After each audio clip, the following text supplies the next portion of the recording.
right, we are Ama La Vida. We are a life, health and wellness, leadership, and career coaching company. And my name is Justice. I'm a relationship strategist on the team. And what that means is when you schedule a time to speak with someone on the team, you're going to generally end up on someone on my team's calendar. And we'll have a half-hour complimentary conversation in which we will talk through what your goals are and what the obstacles in your way and try to just figure out if coaching is for you and what you need to get there. So if anyone has something that's front of mind that they want to discuss, I would go ahead and drop my calendar link right here. They are first come, first serve, and anybody who comes to us from a webinar, you do get your first session free. So something to consider. But with that being said, we are joined today with Coach Christy on our team. And Christy, you want to go ahead and introduce yourself and our topic for today? Hey, I'm Christy, and like I said, I'm from Davidson, North Carolina, and it is so good to be with you guys here today talking about a topic I am super passionate about, which is listening. It has really been the bigger part of my last 10 years of my career as a market research leader and then as a coach.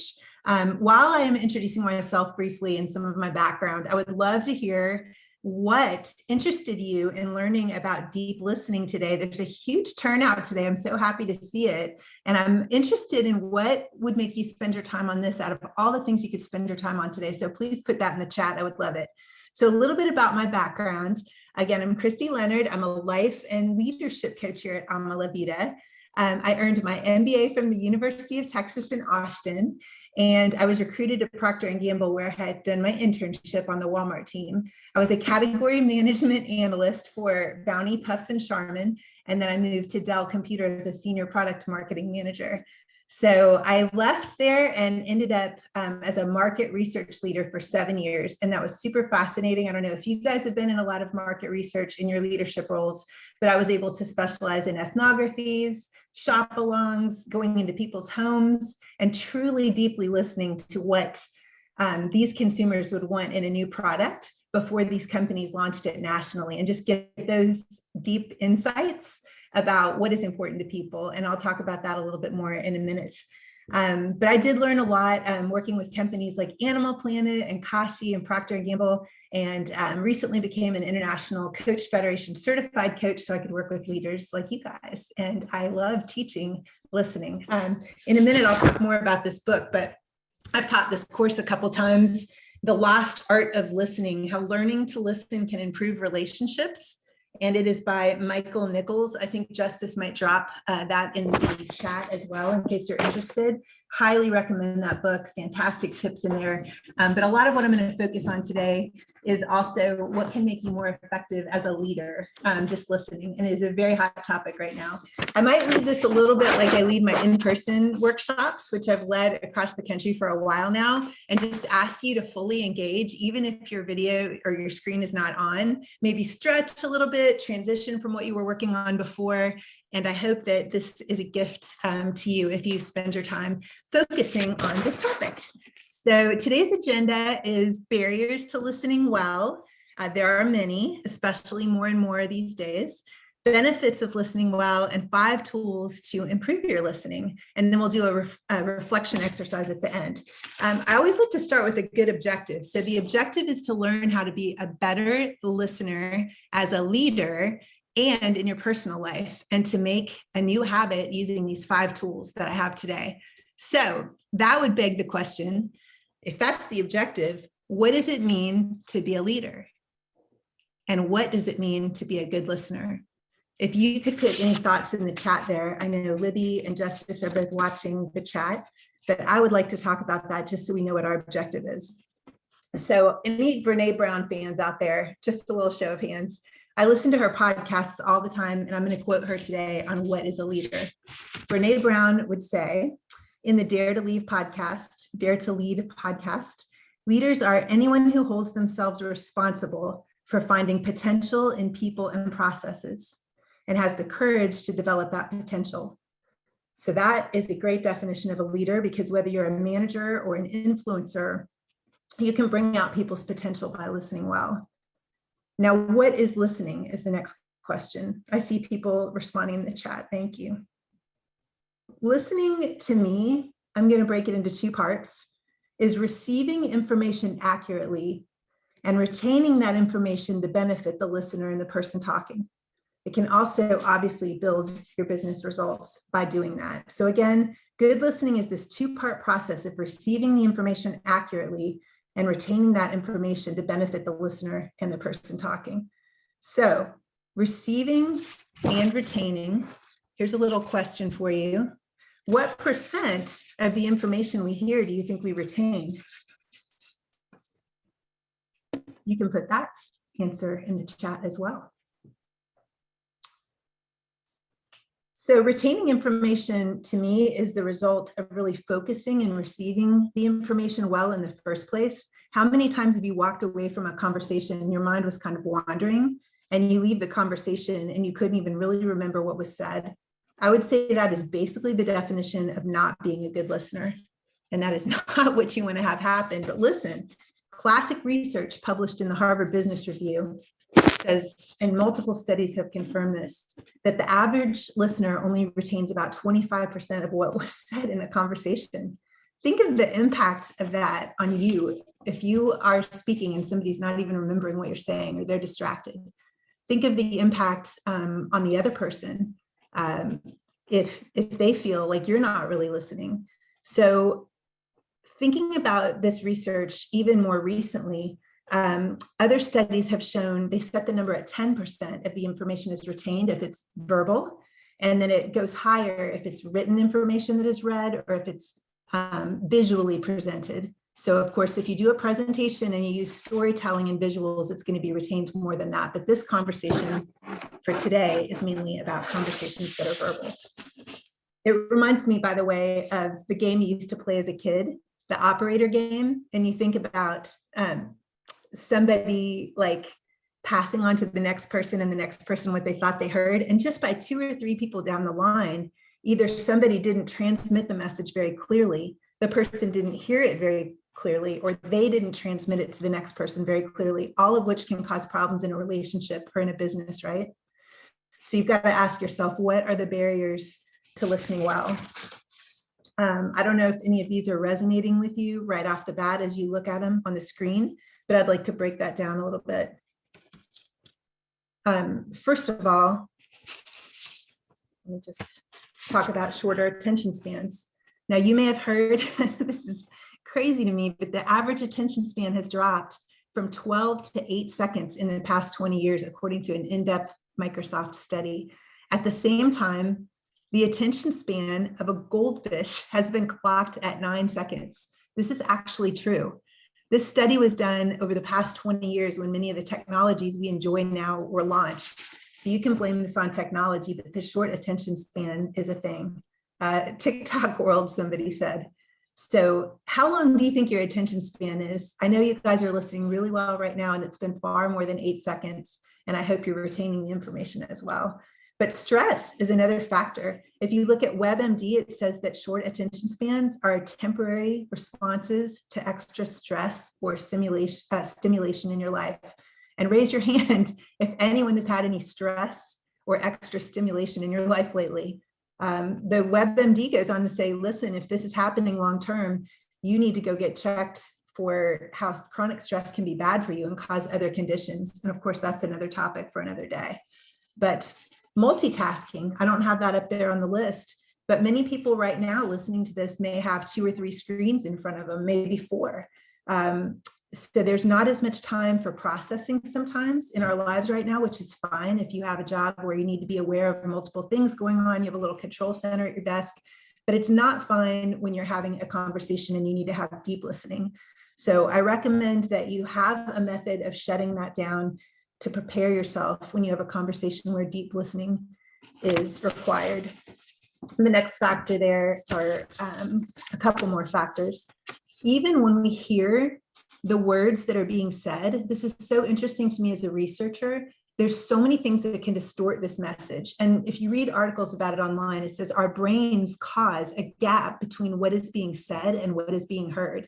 It's quite fascinating. The processing errors ranging from confirmation bias, anchoring recency bias, over contextualizing. And when I say that, I mean hearing something from a manager versus somebody who's a peer, you might take the information totally differently. And I get that. But are you really listening to the information or just to what you already thought? that the person would say?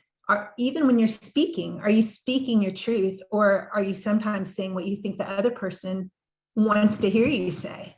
And I think this is fascinating because as a researcher, we used to have to wear neutral clothes.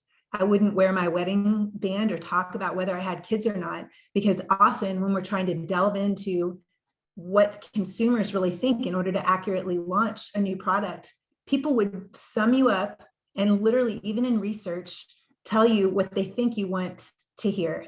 And I would study across the whole country what consumers in different age groups or demographic groups think about a new product. And I would need to get the real truth and really hear them before I went ahead and reported back to the company and they made changes. So I'd love to hear your reactions on this. Have you ever seen this happen? Have you been a part of any processing errors that happen out there that could keep you from having accurate information to make decisions as a leader? Let's see here. Yeah, those are the main things as far as barriers. Let's go into benefits of listening well. Now, I will say this slide is probably the most self-explanatory out of all the different slides. It does build on some of the things we've already been talking about, but I would like to highlight, again, Brene Brown, I'm a huge fan, in the Dare to Lead podcast. She says that right now in our day and time, things that we're dealing with these last couple of years, empathy and listening to show respect and build trust is more important than ever. You may have heard this podcast she has that talks about the great awkward. And I'd like you to just think a minute for what effect listening can have on people returning to work from remotely working and maybe experiencing hard seasons at home. So you can help somebody be seen, feel seen. You can build empathy. You can transmit respect. You can build trust, all of which results in an atmosphere where people can use their gifts and skills and creativity and passions and connect to your company mission and transcend themselves and be a part of a bigger team and all sorts of things that come from your limbic system, your connection with them in that part of your brain. Not just your neocortex where all the facts and figures and goals are, but really tapping into their heart so that you have a team that's connected, or tapping into your relationships at home, all because you made space to listen to them. And of course, a side benefit for me, I love hearing people's stories. It's a huge passion of mine as a leadership coach. I'm fascinated with people's trajectories over life and how they move through different chapters. Nobody has a straight linear path anymore. I think that it's fascinating to hear. So just a curiosity, a natural curiosity will lead to great listening for you to be a great leader. I have so many questions I'd love to ask you about this, and you can feel free to chat about it a little bit if you'd like. But in addition to thoughts on people returning to work that might be on your team who have been working remotely and some of the stress that comes with that, how can you make people feel that they belong, even if they're on a virtual team, by making them feel included, by listening really well, by having empathy? It's a key business requirement. 2 different studies just came out, a global talents and a LinkedIn survey, saying that people are not going to come to your company unless they feel heard, unless they feel supported, if they have trust and have empathy with your leadership or with your company. I mean, you can think about a time when you felt seen. You can think about a time when you didn't feel seen and what an impact it had on you and whether you felt loyal, whether you felt like you would want to stay at that company. I just had a workshop this morning with a company that we do leadership coaching with, and we had people saying that because their leaders made them feel loyal to the company, they've been riding out some difficult times in that company. They're very attached to the company because of the relationships that have been built, because of the listening that happens there. And in your business results, deep listening can really benefit you as well. And I kind of talked about that at the bottom, is you think about your customers, your suppliers, the internal leaders, all sorts of stakeholders, and all of these need true insights and true listening.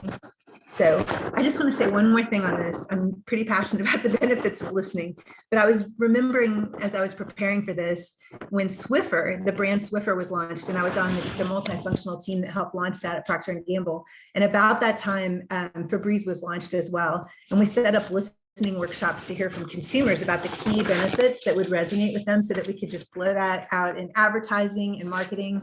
And we expected that they were going to say, oh, this is going to be a very thorough clean. we had this positioning that was all ready to go deeper than a mop clean, deeper than a bucket and a mop or a vacuum. But the exercises that I did are always open-ended, and our team would capture all of the input from the consumers across the country before we would come to a conclusion. We wouldn't have anchoring or recency bias or any of that selection bias, or just listening to what the senior leadership heard. We really, really listened to people across the country. And what we found was that by staying open and unbiased, we found that their top benefit when Swiffer was launched was reducing allergens by 99%. And so we launched that as the main claim on every piece of marketing collateral, and sales went through the roof. It wasn't just another cleaning tool. It was very, very effective. Okay, let's go to the next slide. We are at the part now where we're going to talk about 5 tools to improve listening. So this first tool is presence. Fully focus on the speaker when you are listening. Because they don't care how much you know until they know how much you care. And that's a cliche thing to say, but it is so true. I just want to share with you that there's been coaching conversations that I've had before where I just sensed that somebody needed to come in and process, and they would share a story. They may be emotional, what have you. And I would just clear my plate and listen and show non-verbally with my posture, maybe reflect their posture and mirror them a little bit, make eye contact. And in my coaching business here, which was in person up until about last year, they would leave sometimes with me just asking a few questions, and they'd say, "Thank you so much. You helped me. I have a plan now, and I really, really appreciate it." Not even realizing that all I did was listen and ask a few questions. And you can do that as a manager as well. Presence is amazing. Pause a little bit longer than you think you need to. Make eye contact, focus on your breath if you need to, because for some people it's hard to just pause and clear your mind. Maybe even start with 5 minutes at the beginning of meetings, and you can work up to a full 30 minutes of being able to focus completely on the other person, because maybe even meditation, honestly, is a great practice to be able to fully clear your mind and focus on somebody else. But we're not accustomed anymore to focus on just one thing, and people will actually thank you. And they will benefit and bond with you, trust you. You'll have empathy, team building, all those benefits just from presence. Okay, number 2, what and how questions. This one may seem kind of obvious, but if you leave with nothing else today, you can be amazed with the magic of this tool. Open-ended questions are any question that starts with what or how. It encourages people to open up more. They'll tell you more stories. You will ensure that you are not leading the person or jumping to conclusions if you just use what and how questions. You will find out more answers to the questions if you craft the question in this way. It works with family members and coworkers alike. So that's a pretty simple, straightforward one. The third one is nonverbal cues. This is a fun little game you can play, but if you take any sentence and change the emphasis on the words there, like if you say, "I'm doing great," or "I'm doing great," or "I'm doing great," you can hear nonverbal cues completely change the meaning of that sentence. Have you ever played that game before as a kid? My family thinks it's hilarious. But you can do the same thing when you talk to somebody and they're telling you something about their day or about their business or about a challenge that they're facing, and you sense something about their nonverbal cues. It may not even match up with the words that they're saying. Say, "Tell me more." Listen for what they're not saying, and feel comfortable saying to them even, "I sense there's more to this story." Or I sense from, I say with clients all the time, like, "Wow, your energy really came up as you mentioned that career option, and I didn't hear that excitement in other things you said." So tuning into the nonverbal cues is a great way to be an awesome listener. You can use this to your advantage as a sender of information as well. Or if you, let's say you're listening to somebody and you just decide to give a little smile and nod, you can give that encouragement to someone. Just be a listener who's aware of the nonverbal cues that you're sending as well. Pretty awesome. All right. Number 4, repeat back for accuracy. Now, you will be surprised with the reaction that you have from somebody If you repeat back what you heard and it wasn't actually what they meant, you may think that this is risky and that they would say, well, that's not what I meant, and be disappointed. What I have found, especially with clients, is if I say, it sounds like you're saying that you would like to change course, and they say, actually, that's not exactly what I was saying. It showed I care. It shows that I care by the fact that I went out there and tried to summarize what I'm hearing, and they were able to correct it, and that we both know that we're on the same page. You can ask, did I hear that correctly? It's okay to probe again any gaps you see between verbal and nonverbal cues that you're picking up. So they might actually say, yes, that's exactly what I said, and feel appreciated. Again, you'd be surprised with just what a little eye contact and a little pause and repeating back to somebody would do. You can practice it in the checkout counter when you go to the grocery store. People, like lately, I don't know if our communication has moved apart a step, or people have become a little bit more isolated lately, or what have you, and they're not used to that connection, and they're very moved when you take the time to use some of these skills. So recognize others' contributions. This is the icing on the cake, the cherry on top. If you say to them, thank you for being courageous, honest, vulnerable, that really means a lot, and even ladder it up to the story. This is going to help our organization. I didn't realize that was happening, would be something that you could say. Any sort of acknowledgement of what they're saying as an influencer that you are is going to be really appreciated by the person who's speaking to you. So if you could put in the chat so far, which of these 5 tools to improve listening are you going to focus on moving forward? Just pausing for a minute and taking this in, because this is a lot of new information. Any one of these could make a huge impact positively on your listening. I'd love to hear which one of these feels meaningful to you so far.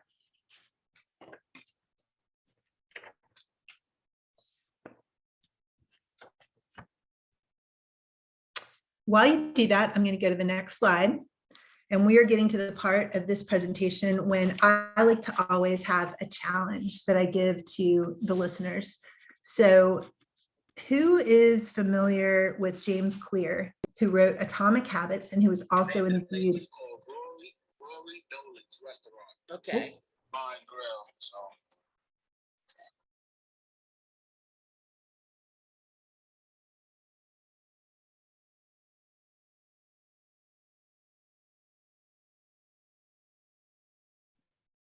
Okay. As I was saying, James Clear is a speaker who was interviewed in Dare to Lead by Brene Brown and talked about atomic habits. Atomic habits are those which are going to be cumulative, and over time are going to change the trajectory of who you are and what you're able to accomplish. And that is by little changes every day. He's not a big believer in a huge goal and then just hoping for the best. He is a believer in making small changes over time in a consistent manner is going to be your best bet. So on the last slide, we just went forward one, but it said, I challenge you to make a new habit and to think about which of these 5 that you'd like to focus on in the next 30 days. So that is a challenge I have for you guys, as well as visualizing that new habit. This is homework from Coach Christy. But if you think about an important business or personal relationship and somebody with whom you have frequent conversations, and then plan to use 1 or 2 of these tools, just pause for a second and think about who that person could be. Maybe it's someone who you'd like to improve communication with. Maybe there's been a bump in the road or a missed opportunity for communication, or it's been tough being virtual. Maybe it's somebody who's a personal relationship where there's been some tension in the family. Now think about sitting with them and just visualize it in your mind for a minute, giving them your full presence, putting things aside for a minute. Even if you think you're totally focused on somebody and maybe you're shuffling papers or looking at your phone, like, oh, I'm listening to you. Just think about putting everything aside the next time you talk to that person, asking them open-ended questions, giving them nonverbal cues and receiving theirs, and then repeating back to them what was said. I just would love to know, how do you think that that would make them feel? And how could it change the trajectory of your relationship? And how would it make you feel if that happened? So let me know how it goes. The next slide is just my email, Justice's email and a little more information about how to get in touch with us after this brief overview of deep listening.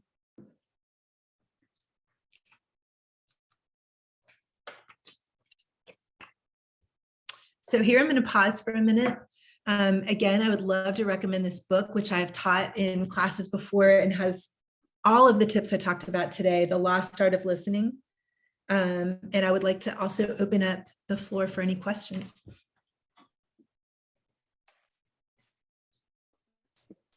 Thank you so much, Christy, for everything. Before we jump into the question part of things, once again, if you found anything today of value or want to continue to have a conversation with Christy about leadership, career, life, I'm going to go ahead again and drop both our emails as well as my consult link, so you can use to book a time and we can dive deeper into what your specific needs and goals might be. But other than that, if someone does have a question right now, feel free to come off of mute if you're comfortable enough, or you can write it in the chat and we will go ahead and start taking some questions now. Hi, my name is Gabby. Can you hear me? Yes. Hi. Okay, great. So I'm in an environment that the trust has been broken left and right, and people will listen to the gossip. And so as a new person, what I'm struggling with is to just stay on my trajectory and let my work speak for itself. My question is, how do you know that you just need to move on? Because, I've been here a year and the trends are still the same, very gossipy, and people don't speak up there. And I can see that they're afraid. And so part of me is that person that wants to support and change things, but the other part of me, like everyone else, is a bit burned out. How do you know when enough is enough? When I listen to you, I hear several things going on. Trust was broken, people are afraid, and you're feeling burnout. So there's several things. Are you guys talking about a virtual environment in this case, or are you together on a team? Both. We have teams that are virtual, and so we interact differently. And then we have a corporate office team that is during the week sees each other. And so many times I've reached out to someone because my name was brought up in a conversation to get clarification and it's somebody that I haven't even talked to the whole week. And so my intention was that with that was two things: one, to get clarification, but two, to also let them know, whatever you're saying is traveling. And so I'm coming to you because if I did do something that was incorrect or that, I didn't notice that hurts you, please tell me, come to the source before you spread a wildfire and then suddenly here we are again.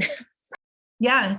Well, I hear this is one of those things where honestly, I would invite you to click on my 20-minute consult and we could talk about the details of it because it's a specific situation, but it sounds like you're taking the right step to meet with them and to say, here's what I'm feeling and seeing. What are you feeling and seeing? And just the fact of making that trust bridge with somebody it's just such a gift to be present with them and look in their eyes and talk over a situation. And it takes courage. If you're afraid or burnt out or you're feeling stressed because trust is broken and you still reach out to the person. At Procter & Gamble, there used to be a phrase on the Walmart team of walk toward a barking dog, because we would have a buyer who would be mad at us. And you don't want to go meet with that buyer, but you have to sit with them and be present and just show the benefit of the doubt that you're trying to build the relationship. I think that's true at home as well.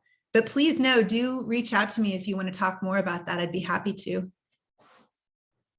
I saw a couple other questions in there I just wanted to jump to because I know in the interest of time, there was a question about an example of a what and how question.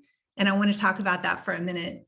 I could ask my teenager when they come in, where were you? Or I could say, how did you spend your evening? And it could come across very differently. I could have a client come on a call with me and I can say, did you enjoy Valentine's Day? or I can say, what did you spend your weekend on? Or, how are you feeling today? And I don't know if you guys can get the vibe just from those two examples, but the vibe of an open-ended question is so accepting. And I always look at it as the beginning of a funnel. If you picture a funnel, it's great to start conversations with the big end of the funnel. How are you? How's it going? How have you been? And that even shows that you've cleared your mind and heart for the conversation. If you start with a focused question, sometimes maybe you have your own agenda in mind. So I love what and how questions for that reason.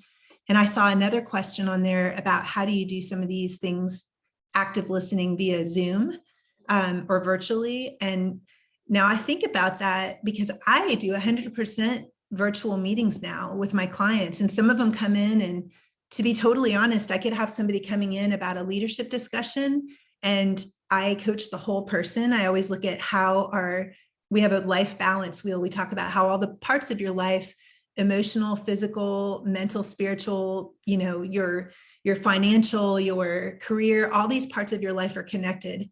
So I can have somebody jump on the call. We're scheduled to talk about a leadership or career issue, and it comes out that they're going through, a difficult time, a divorce, a parent that they lost, or what have you. So when I think about your question of how to handle active listening virtually, I think about some of the same tools, honestly. If I'm meeting with you and you're my client, I'll pause. I'll make eye contact, even though it's over a screen. I do take a couple deep breaths before each meeting. And I think I could recommend that to you as well. Any meeting that you have that you want to be very present, you have to center yourself and they're going to sense that. They really are. I think you could go through the 5 tools and use all of those virtually. It's just a matter of realizing that you're connecting with a person, even though you're looking at your computer, and making it real as you do that. If it's a group, it's a little more complicated, I think. And again, you can jump on one of my consults and I'll tell you about how to lead a group, because I do that a lot as well. It uses a little bit different skills, but still just honoring those people who are with you, even though they're not in the same room with you. I hope that's helpful. And I'm looking at some of the other questions. How do you deal when trying to have a conversation with people who don't even understand what you're doing or believe in? Whoever can force their view, just do so. Well, I'm going to come out and answer a question that just said, how do you have a conversation with someone who doesn't know or believe in what you're doing? I'm going to answer that by talking about another really powerful concept that you may be familiar with. If you've done any reading of the book, Find Your Why by Simon Sinek, or maybe you've seen his probably in the top 3 best, most watched TED Talks ever. Finding your why as an individual, as a team, or as a company will help you communicate better, because you're all on the same page. Even if only you as a person knows why you connect to the mission, the industry, the role, or the job that you do, when you talk to people, that's going to emanate from you, and you're going to be able to communicate with them in a more holistic way. And so I encourage you to look at that research as well. And it still is very consistent with listening, but it's presenting your best self as someone who is doing this conversation or doing this work, or maybe having a conflict or difficult conversation, all because you believe in the why of the mission of the company or the team or the industry or the group that you're a part of. I hope that's helpful. I don't know, Justice, if I missed any questions along the way, but those were really good ones. No, you haven't missed any yet. Does anybody have any more that they would like to ask or type? We do still have time, so the floor is open to anybody who has something they want to ask.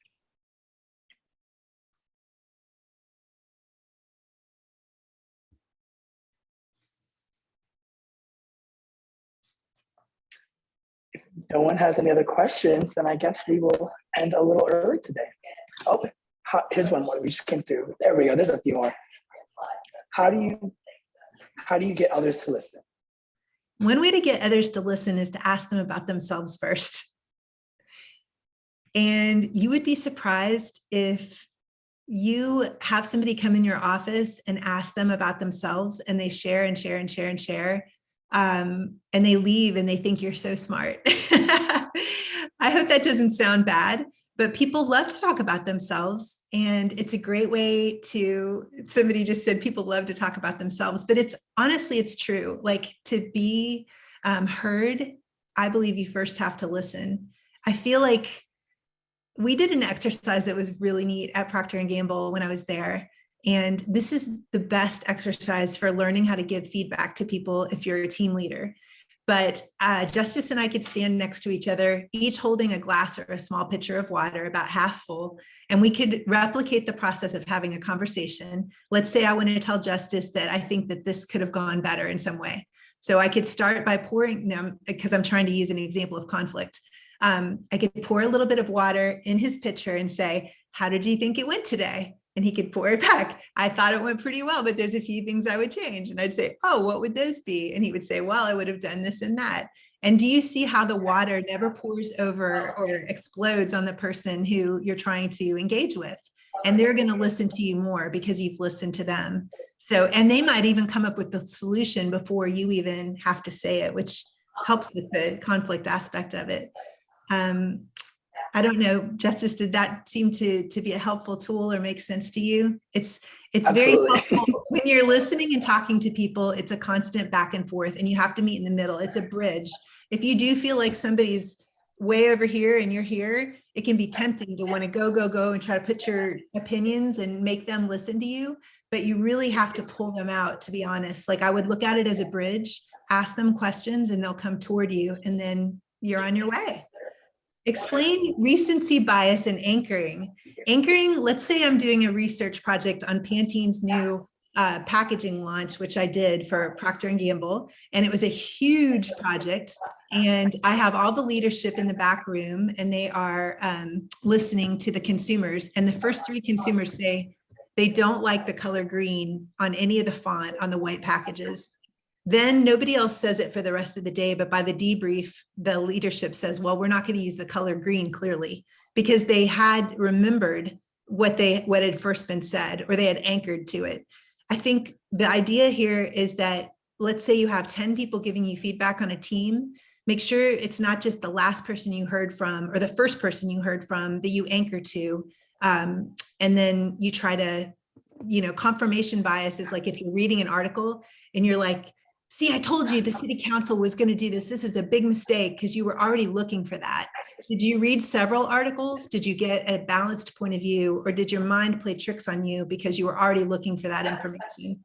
Super important concept when you're dealing with relationships.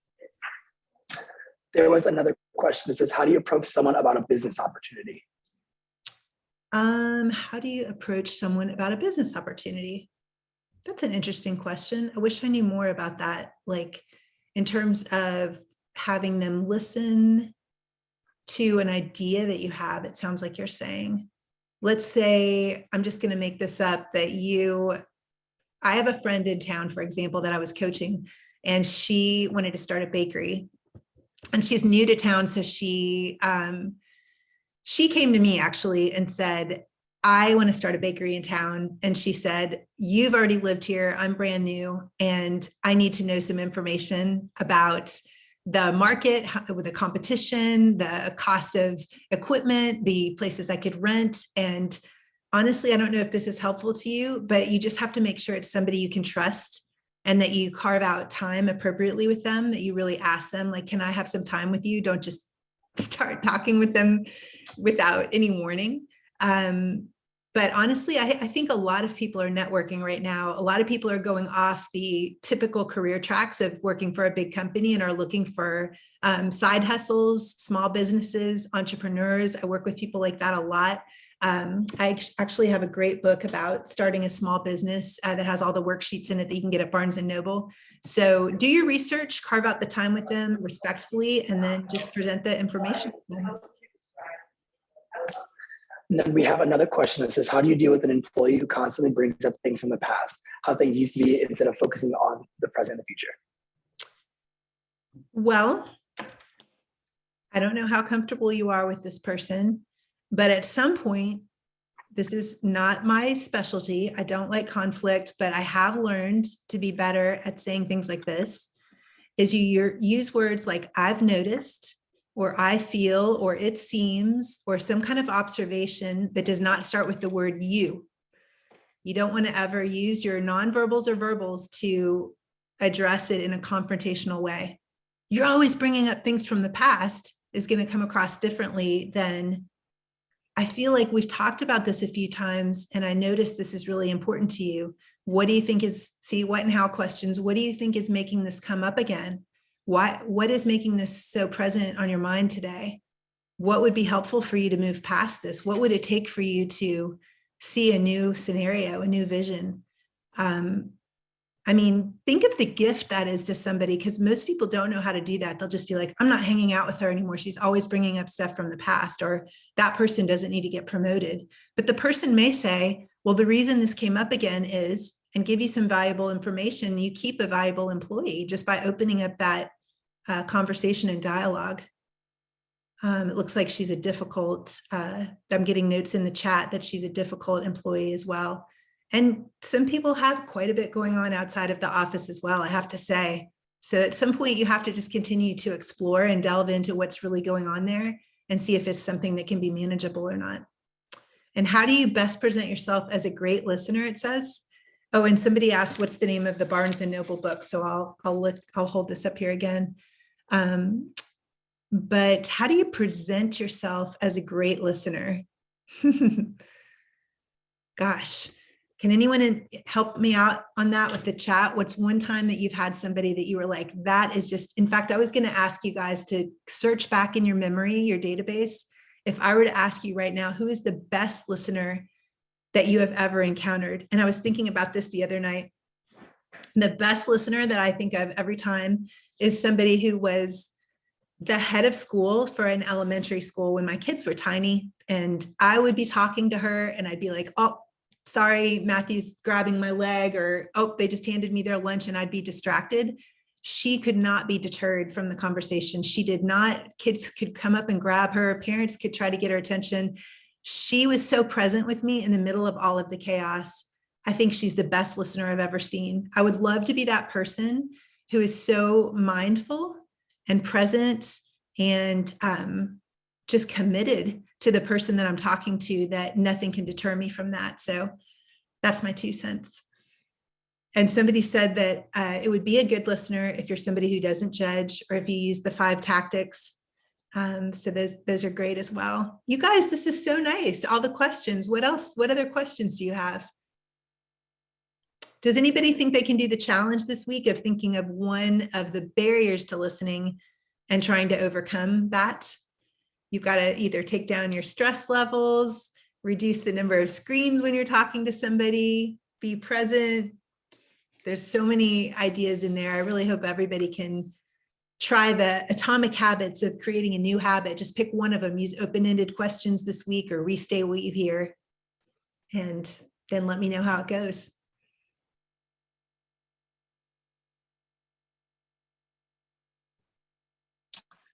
Do we have any last minute questions? What is the name of the small business book? Can you tell us the name of that one? We will also send it. Yes. Resources. 1 second. But the name.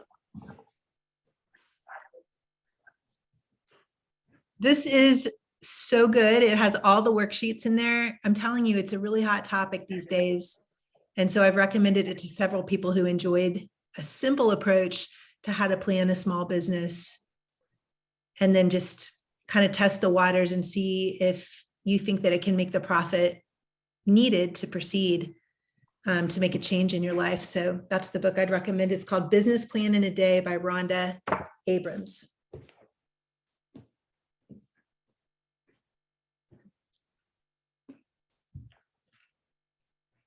So we have a few minutes left. Does anybody have anything last minute, or we can end a few minutes early and enjoy the rest of our Thursdays? Thank you all for right. those who kept their screens and smiles on. I received those from you. I appreciate it. Thank you so much for your time today, Christy. And thank you everyone for joining us. We hope to see you at a future webinar, and I hope you have a great day and weekend. Bye. Thank you.